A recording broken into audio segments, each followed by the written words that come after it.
Pathanamthitta Kuttanad life പദ്ധതിയിലൂടെ ലഭിച്ച വീട് ജപ്തി ചെയ്തിരിക്കുന്നു കേരള ബാങ്ക്. മുൻ ഭൂവുടമ എടുത്ത വായ്പയിലാണ് ഇപ്പോഴത്തെ ജപ്തി എന്നാണ് വീട്ടുകാർ പറയുന്നത്.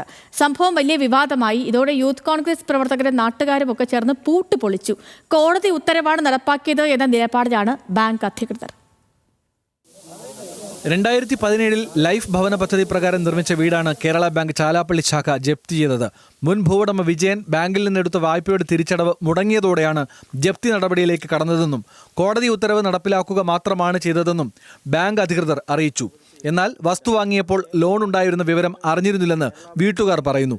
കൈവശാവകാശ സർട്ടിഫിക്കറ്റും ബാധ്യതാ സർട്ടിഫിക്കറ്റും ഉൾപ്പെടെയുള്ള രേഖകൾ കുടുംബത്തിന്റെ പക്കലുണ്ട്. ഈ പ്രമാണങ്ങൾ ഞങ്ങളെല്ലാം കാണിച്ചു. അപ്പൊ ഇതിന്റെ ഒന്നും ആവശ്യമില്ല, ഇത് കപ്പലിന്റെ പൊതിയാനേ കൊള്ളത്തുള്ളൂ, ഇത് കൊണ്ട് വീട്ടിൽ കൊണ്ടുവരും. ബാങ്കിന്റെ നടപടി മനുഷ്യത്വരഹിതമാണെന്ന് ആരോപിച്ച് യൂത്ത് കോൺഗ്രസ് പ്രവർത്തകരുടെ നേതൃത്വത്തിൽ സീൽ ചെയ്ത പൂട്ട് തകർത്തു. 2009 മുതൽ 2024 വരെയുള്ള 15 വർഷത്തെ ബാധ്യതാ സർട്ടിഫിക്കറ്റ് അടക്കം ഉള്ള മുഴുവൻ രേഖകളും ഉള്ളതുകൊണ്ടാണ് ലൈഫ് പദ്ധതിയിൽ ഇവർക്ക് വീട് കിട്ടിയത്. അപ്പോൾ ഇത്തരത്തിൽ പൂർണ്ണമായി ഇവരുടെ കൈവശത്തിലിരിക്കുന്ന ഈ സ്ഥലത്ത് അതിക്രമിച്ച് കയറിയത് ബാങ്ക് അധികൃതരാണ്.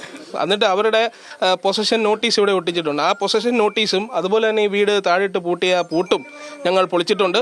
അതിന് എന്ത് നടപടി വന്നാലും അത് സ്വീകരിക്കാൻ ഇന്ത്യൻ നാഷണൽ കോൺഗ്രസും യൂത്ത് കോൺഗ്രസും തയ്യാറാണ്. ജപ്തിയിൽ ബാങ്ക് അധികൃതർ മറുപടി പറയണം എന്നാണ് വീട്ടുകാരുടെയും പൊതുപ്രവർത്തകരുടെയും ആവശ്യം.